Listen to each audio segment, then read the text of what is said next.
वसुदेवसुतं देवं कंसचाणूरमर्दनं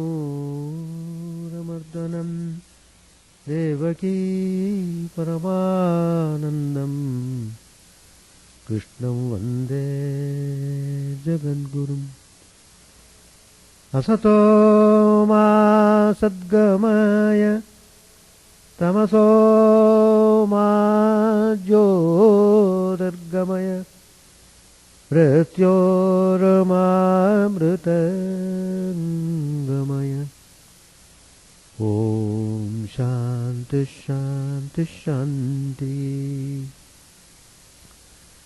Let us offer salutations to Lord Krishna, the Supreme Divine Lord of the Universe, who came to establish religion and also to punish the wicked.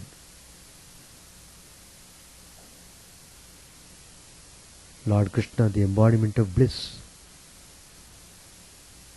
Let us pray to Him to lead us from unreal to the real, to lead us from the darkness of ignorance to the light of knowledge, to lead us from death to immortality. Bhagavad Gita, this is the light of knowledge. Through meditating upon the teachings of Bhagavad Gita, the light becomes manifested in the heart, through which one becomes wise. In the last class, we are studying the verse number 5 of chapter 5, the yoga of renunciation. It sankhyahi prapyate sthanam tad yogenapi gamyate. Ekam sankhyan cha yogam cha yat pashyati sapashyati. Here Lord Krishna tells clearly,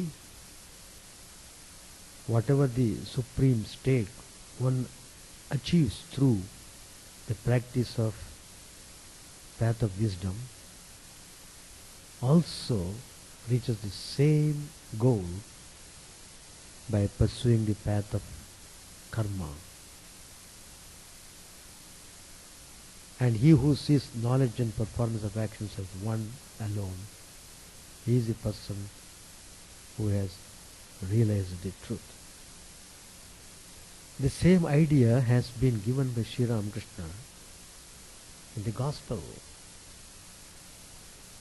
If you study the Gospel from page 1 to the last page repeatedly, you will find all the teachings of Bhagavad Gita are embedded in the teachings of Sri Ramakrishna. These incarnations come to validate the sublime teachings of the spiritual masters, and they give right interpretation of the ideas, how to put them into practice. One thing is very certain: without doing practice, you will not gain anything. So, we just now said, lighting the lamp of knowledge, one can dispel the darkness of ignorance.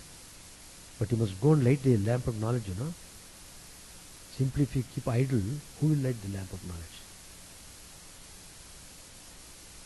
So you must make an effort. Simply telling, I am ignorant, I am fool, I am ordinary man, I am worldly person, I am family man, I have got children, I have got wife. Don't grumble that way. No use of grumbling in that fashion. You can light the lamp of knowledge wherever you are, whether you are in family life or whether you are in forest, whether you are living a monk's life. It is possible to light the lamp of knowledge, provided you make effort sincerely. Mark the word sincerity. Because most of the time we are ashamed to say not sincere. Sincerity is shown in the way of our meticulously practicing the ideas in life. Well,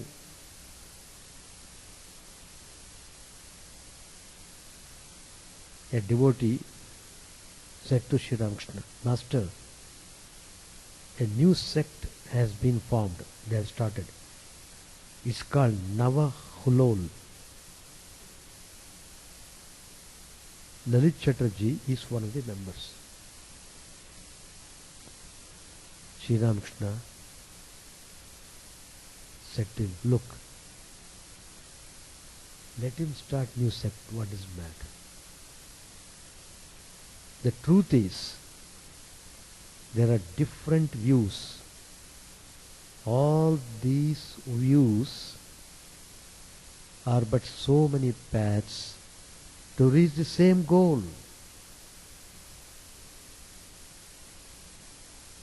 But everyone believes that his view alone is real. That his watch alone keeps correct time. There we go wrong. There your intellectual faculty should come to your rescue. Don't be foolish to make such statement as my religion alone is real. Everybody must come to my own path. There is no other way. This kind of dogmatic, fanatical expression will not do any progress in spiritual field.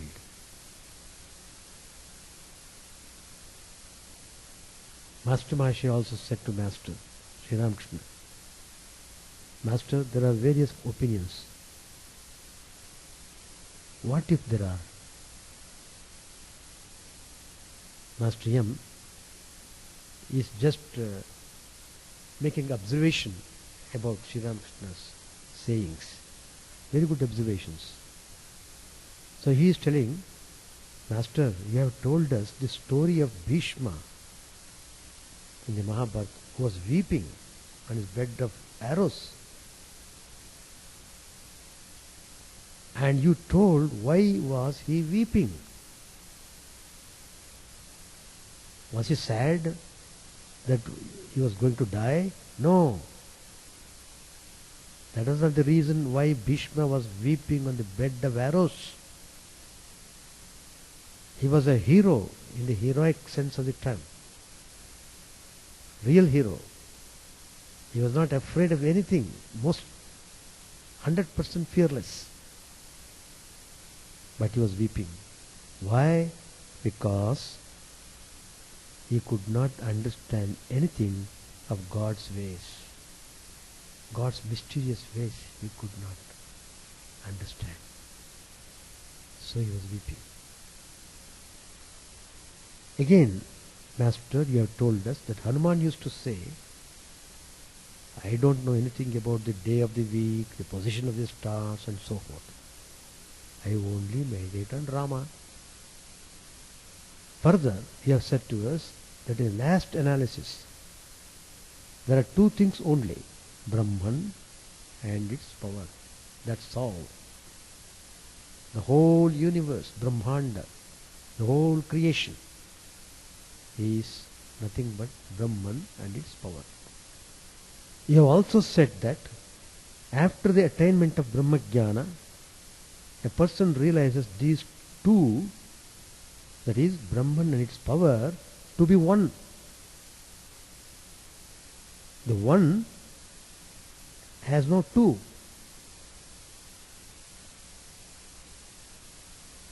That's the truth.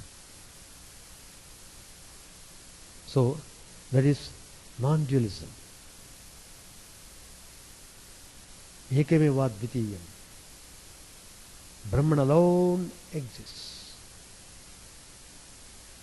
Once you arrive at that final truth, you will see everything is nothing but Brahman and Brahman alone. So, You are overwhelmed by that grand vision of reality, and you will enter into samadhi. So that is the substance of this verse number 5. Whatever yoga you practice, you reach the same goal. Do practice it. Start. Start from today, this moment. Don't postpone it. That's in so many ways Lord has warned us. This human life is golden. All the faculties are to be used for realizing the truth, not indulging in unreal pleasures of this world and get lost. So, that's the point. The next verse, Sannyasastu Mahabaho Dukkhamaptu Mayogataha Yogayukto Munir Brahma Nachirena Adhikachati.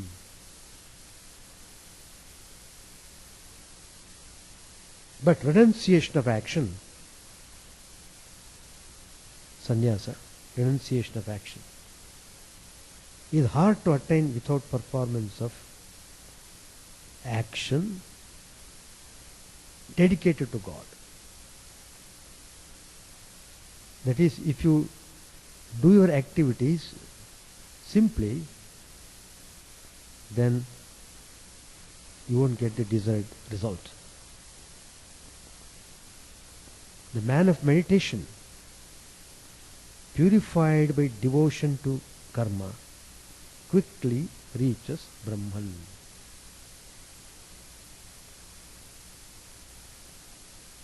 So, true renunciation is not reached by a sudden wrench of the will,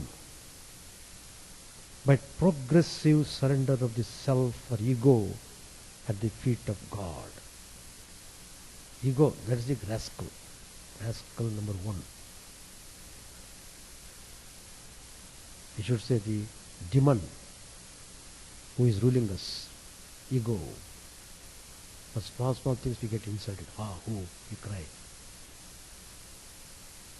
We grudge.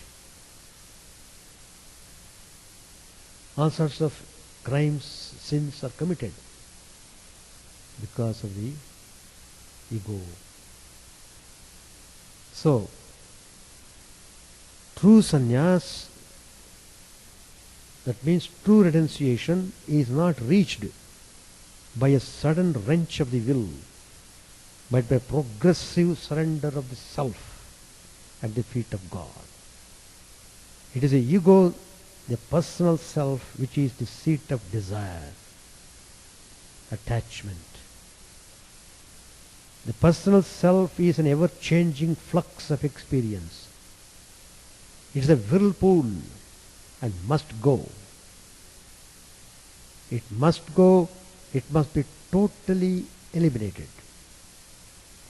annihilated. We should not allow ego to rise up anymore. There should not be any trace of ego. If you study the life of the spiritual teachers, you find how they are totally free from ego. If you study Sri Ramakrishna's life, I don't know how many of you have studied properly, he is personification of humility. Humbleness to the perfection. One cannot be more humble than him. Maximum state of humbleness was reached by Sri Ramakrishna. Once he went to visit the theatre of Mathur Babu, and Mathur Babu came to know that Sri Ramakrishna is coming and visiting his theatre. He was very happy. He came to receive him, welcome him, to greet him. He came with all his actors and so many people. And before he could salute, before he could customary saluting, Sri Ramakrishna bowed his head and saluted him. He was embarrassed.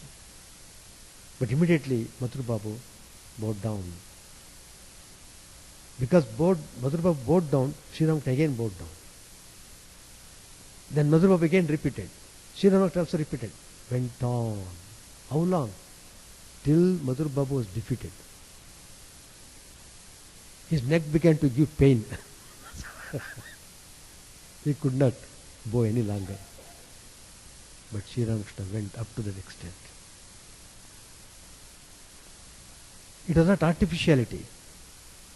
You could see the humble, most humble nature manifesting through his face, through his whole personality.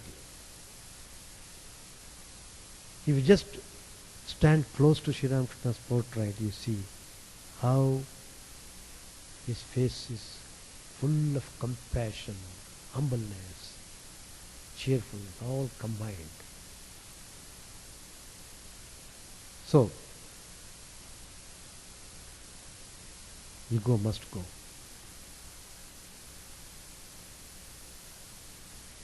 That's a very important point. Without karma yoga, that means without dedicating your activities to the Lord, Lord Krishna says, it is very difficult to walk the way of sannyas. The way of sannyasa means jnana marga, the path of knowledge. There is a danger lest you fall, for the path of renunciation bristles with difficulties. Karma yoga is the most important step. It disciplines us. It purifies us. Without such discipline and self-purification, our renunciation may prove premature. Our knowledge may fall in the hour of trial and testing and be no more than mere intellectual belief. A person may think he has attained to knowledge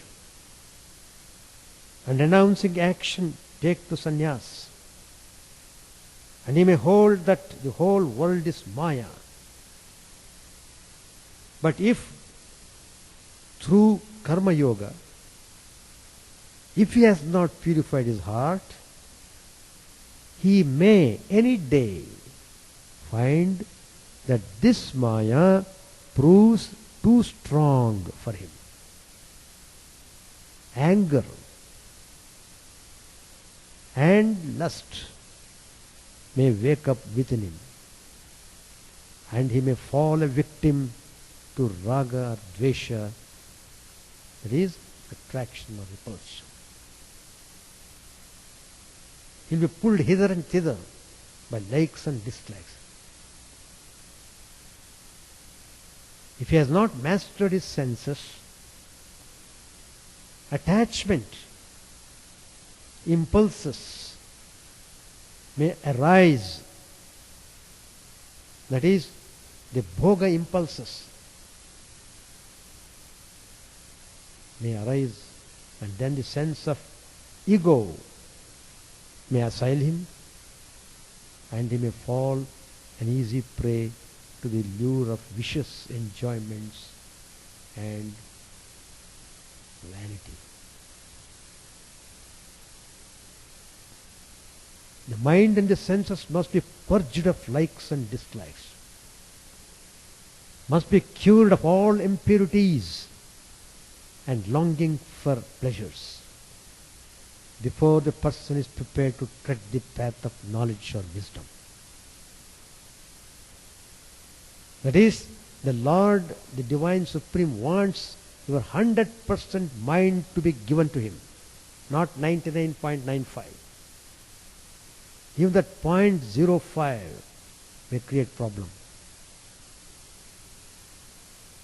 Don't be under the illusion that I have mastered my senses 95% under control. Don't be careless that way. There is a beautiful episode. It comes in Ramayana. One rishi was meditating under the water. He was adept in pranayama. By making kumbhaka pranayama, he could retain the breath for a long time. And there are various processes of how to do meditation under the water. Even Duryodhana was doing that. He was very good sage, practicing meditation. All the disciplines intact, very careful. And on the way he had lot of visions also. At one point of time, he just happened to open his eyes a little bit for a second or so. That 1 second of opening his eyes to the external phenomenon changed his whole life pattern. What did he see in that 1 second? He saw 2 fishes were enjoying together. That provoked him. He could not sit for meditation. He got up, went to the king, approached the king. Well, I want to marry one of your daughters. The sage is coming and requesting the king to offer his daughter to him to be married. The king was shocked. Why was he shocked? Because he is a sage of advanced age. He is not a youth of 24 years. He had become old, grand old, with long beard, ugly looking. But he was afraid lest the king may curse him. The sage may curse him. So he immediately thought of a plan. Well, master, I have got so many daughters. You go and choose your own way. I don't have to come. You select any girl whom do you want. If they choose you, it is between you and the girl. Don't bring me in between. He just relieved himself of that responsibility. And the sage said, well, okay, perfectly all right. So he went. And the servants, maid servants, they ran to the apartment, inner apartment, and warned the girls, look, the sage is coming. He wants to choose any one of you to be married to him. Be careful. That warning. But they were all waiting anxiously what type of sage he was and how he looks, etc. The sage was not a fool man. He was not a foolish. He had tremendous yogic power. He became a very good looking youth of 23, 24 years old. Shining face, brilliant eyes, good nose, beauty personification. When the girls saw, each girl wants, I want to marry him, I want to marry him. All the girls, number of girls were there. Everyone wanted to marry the sage. The king was shocked to hear this. What? I thought the girls would refuse him, and it reversed. He had no option to marry all the girls to him. Anyway, the story goes. It comes in the Ramayana. He married, and he, through his yogic power, he constructed different palaces for everyone, all sorts of things. He had children. Finally, the time came. He became totally disgusted about this way of life. And then and there he left everything and went away.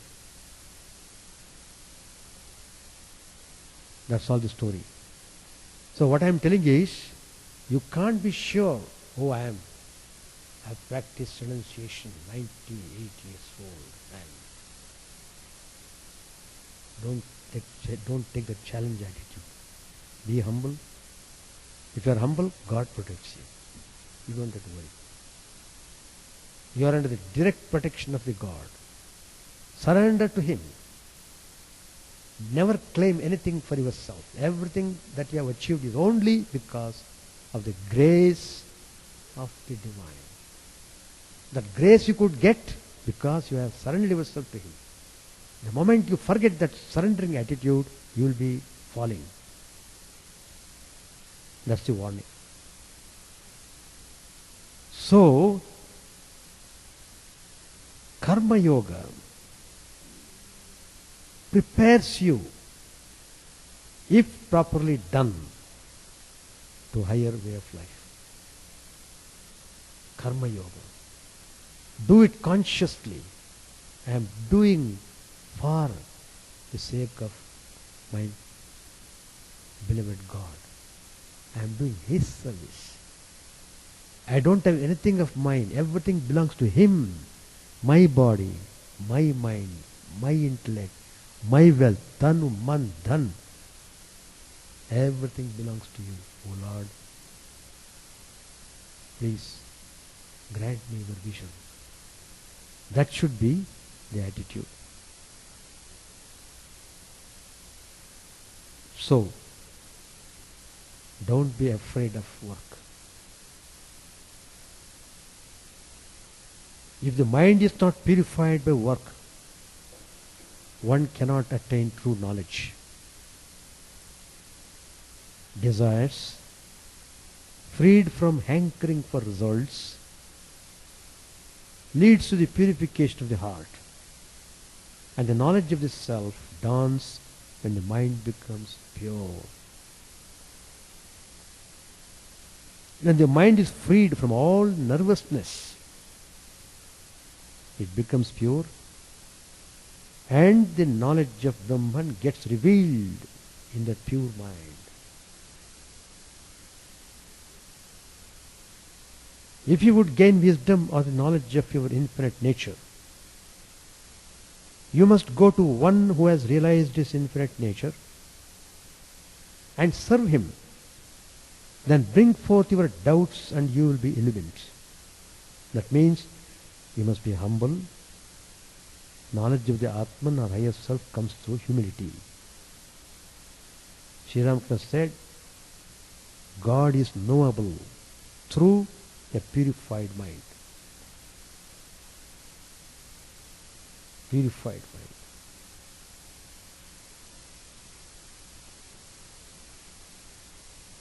Through selfless work, mind gets purified. All the saints and sages have told this point. Everyone has said this. And when the mind becomes pure, there arise knowledge and devotion in it. Knowledge is the very nature of the self. But being covered with ignorance, it is not manifest. The object of selfless work is to remove this ignorance. That means you must be aware when you are doing action, you are doing it as yoga. That means all the time you must be thinking that it is dedicated to God. The object of selfless work is to remove the ignorance. The goal of all these three paths is the same. Each path is equally powerful. Karma, bhakti, jnana. But none should be undertaken to the exclusion of the others. Knowledge must unite with devotion, and this unity must be expressed through action. Knowledge without love is dry. Love without service is pure sentimentalism. Here, Sri Krishna speaks of a special message, the message of Karma Yoga. If a person performs his duties properly and his life embodies the spirit of detachment throughout, he will ultimately attain the highest goal. In other words, He will see God in everything and attain pure knowledge, which will burn all the seeds of karma. He will not be born again, and his soul will merge itself into Brahman at the dissolution of his body, because he has no more desires. Please note the point that desires push you to take birth. So, that's the point. Knowledge dawns as soon as the mind becomes pure. Verse number 7. Yoga yukto vishuddhatma vijitatma jitendriyaha sarvabhutatma bhutatma kurvannapi nalipyate. Each verse is full of philosophical wisdom. Whatever way you explain, still there are things to be explained. It is just like that. Every word in the Bhagavad Gita is a mantra. That's why I always tell the people, are you reading Bhagavad Gita? Yes, Swamiji. What are you reading? I am reading the translation. Translation? That's good. But are you reading the text? No. Then you are failed. The text, the spiritual words, the words of the Sri Krishna himself, if you are not chanting those words, going through translation, that weak translation of anybody doing it, everybody translating in one's own way, it's all right for general understanding. But you must read the original. Original is Sanskrit. You must know how to learn. You must know how to read. Don't say, I don't know.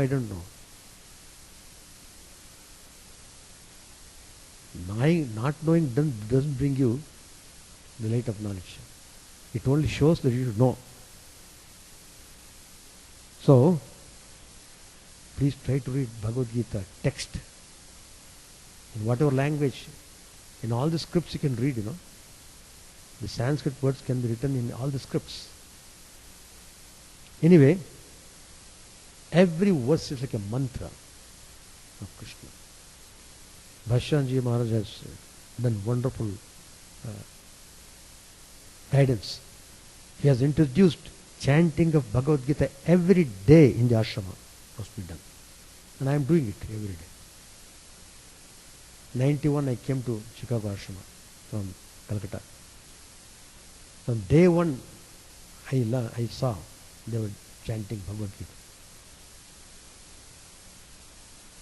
18 chapters every day, half by half and half, like that. Every day continuously you go, you complete 18 chapters, again come back, again do, again come back, go on. Every day, like eating food, it should be chanted. It's wonderful, really, I should say. It has got its effect. It purifies your heart and it gives you love and devotion. And you must read and you must understand the meaning of the verses. That's also true. In Chaitanya Mahaprabhu's life there is a story. Once Chaitanya Mahaprabhu came to a place where the Bhagavad Gita chanting and explaining the Gita slokas were going on. A lot of people were there. There was one person sitting leaning his head on the pillar. He was shedding tears.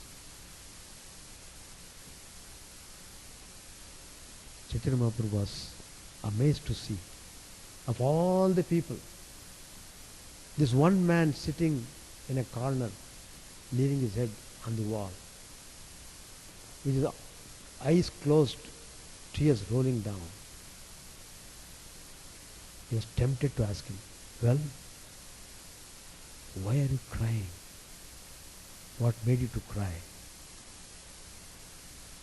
He said, see, when the teacher is chanting Bhagavad Gita, I am visualizing the picture of Lord Krishna teaching it to Arjuna.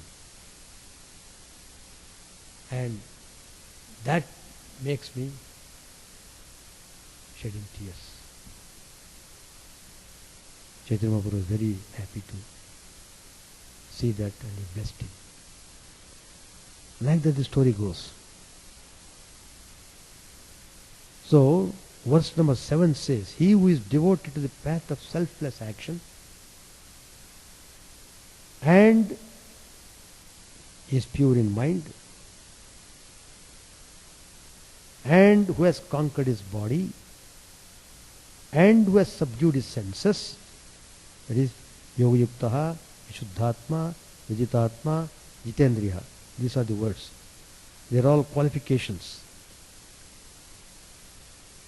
Who has realized this self as the self in all beings, sarva bhutatma bhutatma, is undefiled through acts.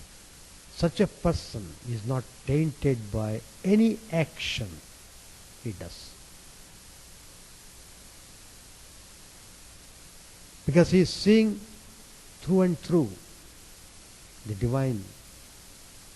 Divine only he is seeing. So everything is divine to him. So these are very important things that we should know.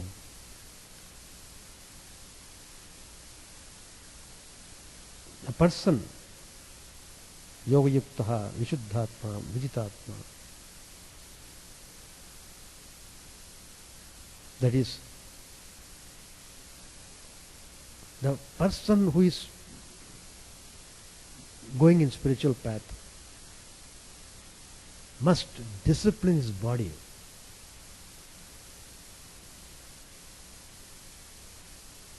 Body.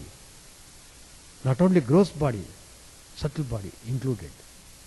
What is subtle body? Mind. Gross body is what we see outside. Swami Brahmanji said, give your body and mind to worldly pleasures, the world will destroy them both.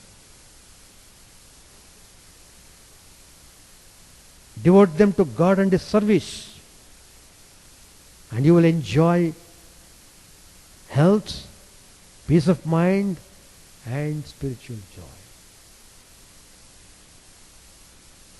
Body, don't neglect it. Keep it quite healthy, because body is a temple of God. One should practice worship and meditation within it. God Himself has said, I dwell in your heart. That heart is situated in my body. That is, the heart is the sanctum sanctorum of this body. In that sanctum sanctorum, the Divine Lord dwells.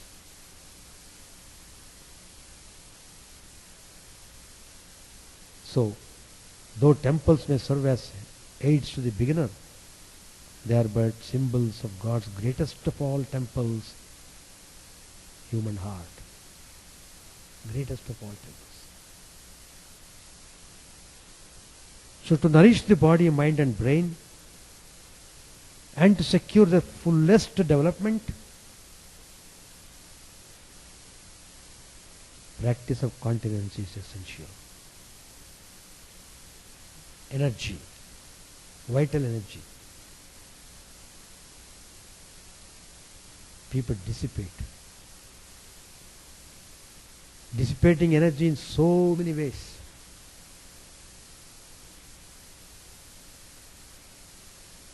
But vital dissipation is most horrible. It sucks your energy totally. You become terribly weak and weak and weak.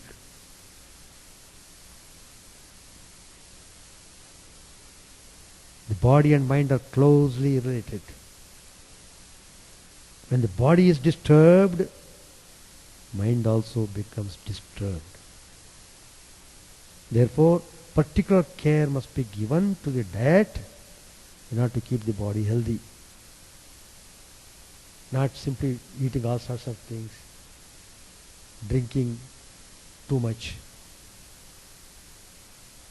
You lose control over yourself. We have seen so many mishaps happening because of this overeating and over drinking. People meet with accidents, people die, people drown, people commit crimes. All these because of excessive indulging in worthless pleasures of the world. The mind is intimately related to the body.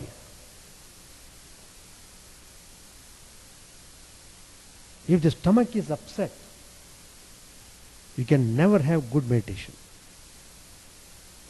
Hence it is that there are so many restrictions about food, about what you take inside.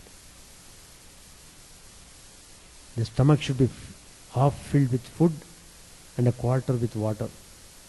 The other quarter being left vacant for passage of air. These are the teachings of Swami Brahmanandaji. There's a very good book, Spiritual Teachings of Swami Brahmananda. You find these words there. Another direct disciple of Sri Ramakrishna, Swami Chidananda, he said about this point, one must have regular physical exercise every day. Our scriptures say a good physique is the first requisite of spirituality. For spiritual advancement, one must first make the body strong. One must have regular physical exercise every day. Most striking instruction. How it is true? When I joined as a brahmachari in Bangalore, my Gurudev Yatishwanji, he was the head of the Bangalore center. I used to take breakfast to him every day morning. 8 o'clock, correct 8 o'clock I should be at the door. And he would open the door and I would go inside. Just he has completed his exercise. Up to the last he would do exercise. As long as he could do his physical movement, he would do exercise. I was amazed to see the regularity of the Swamiji. Very regular in exercise, in meditation. See, by seeing them, we get inspiration. Just by seeing them. Always beaming with joy. Anyway, pain and anguish belong to the body. He who dwells within the body is not affected by them. He is bliss itself. It dwells within every body. The body is short-lived, but the spirit is eternal. And the relationship with the spirit is also eternal. However much you may try, this body cannot last always. Man suffers so much by ignorantly identifying himself with the body. Do you know the way out? The way out is to know him. He is purity, knowledge and freedom itself. He is the indwelling spirit of all. By knowing him, person goes beyond pain and sorrow. The body has to die one day or another. Not a single body is immortal. It is as sure as anything that this body made of the different elements will again disintegrate into them. Hence, take refuge in the Lord, who is the eternal truth, the everlasting, unchanging, conscious self of every being. You may well avoid those things, foods that excite the nerves too much. Food is not meant for the mere gratification of the sense of taste. It is meant for the maintenance of the body. And the maintenance of the body is meant for God realization. this body will have to follow the natural 6 changes. Namely, be born, exist, grow, be transformed, get worn out, and die. So what is the sense in worrying about it? Why should we make so much fuss about it?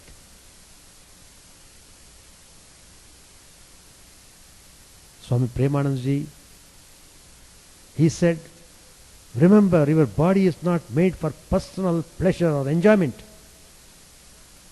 It is for the purpose of spreading the devotion, knowledge, ecstasy, and rapturous revelations that were expressed through Sri Ramakrishna.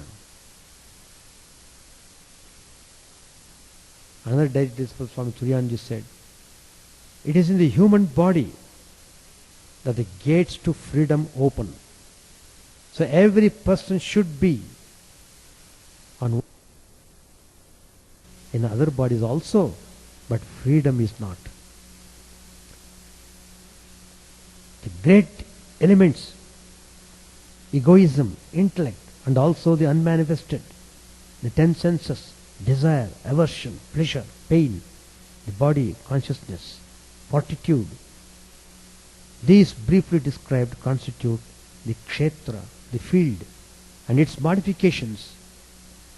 The kshetrajna soul alone is real, and its reality makes the kshetra, the body, mind, etc., appear as real. Because of the indwelling spirit, this body conducts its activities in so many ways. Once that pranashakti leaves the body, it's over. The body cannot move any further. Then think of your body. Remember it as the instrument of the soul. We must keep it strong and healthy and make it a useful instrument. We must master the body so that through it we can express our divine nature. This body is only an instrument, a passive instrument, and an instrument really has no existence of its own. For it is wholly dependent on the one who uses it. Suppose a pen were conscious. It could say, I have written hundreds of letters, but actually it has done nothing. For the one who holds it has written the letters. Is it not? So, because we are conscious, we think we are doing all these things. Whereas, in reality, we are as much an instrument in the hands of a higher power as the pen is in our hands, and he makes all things possible. The body is the first tool for the practice of virtue. The object of food is to build a strong body and a fine intellect. Unless the body and the mind are pure, it is not possible to go through spiritual sadhana. It is the food offered to God that builds a pure body and mind. That's why we say, pray to God before you take anything inside. Food builds the body and the mind, and the nature of the food also affects them. Swami Akhandanji said, the self cannot be attained by the weak. Build up a strong body. A healthy, strong body alone can have healthy thoughts. Otherwise, a weak mind weaves a cobweb of thoughts. To the question, how is the condition of your body? Swami Akhandanji replied, body? Oh, the body is the first consideration. Then comes the practice of religion and spirituality. The body must be well and fit. That's the root of the 4 great purposes of life. Namely, performance of duties, earning of wealth, fulfillment of desire, and lastly attainment of liberation. Dharma, Artha, Kama, Moksha. But do you know about the unburnt and burnt clay pots in a potter's house? Until the shape of a gold ornament is completed, the mold is necessary. So, that is the utility of the body. Your body is built through the food you take, and if that is not clean and pure, how can you expect mental perfection? When the body is well taken care of, devoted to selfless activities, pure in mind, and has good control over his senses, who is clearly seeing his own self as the self of all, he is not tainted by action, because he acts not for himself. The Atman, the higher self, the Krishna within him, is the performer of his actions. He sees, he hears, he touches, he smells, he eats, he moves, he sleeps, he breathes, he speaks, but he realizes that this is so because motions of the senses and organs are directed by natural impulse to their appropriate objects. He realizes the divine truth that he is doing nothing. He engages himself in activities to set as a model for the mankind. Well, let us try to meditate on these ideas. I shall continue the same verse in the next class. Om Sahana Bhavatu Sahanau Bhunaktu Sahaviryam Karavavare Tejasvinavadidamastu Vidvishavare. Om Shanti Shanti Shanti Hari Om Tat Sat. May God protect us. May he nourish us. May not be fruitful and enlightened. May not hate each other. Peace, peace, peace be unto all. So Sanskrit classes are beginning, which is most important activity for everyone is showing great interest. It's a very good sign. Everyone is sincere in learning it. So Saturday, June 20th, the Sanskrit class will begin morning 9 a.m. to 11 a.m. So students will learn how to read, speak and write Sanskrit. So you can register your name for this program.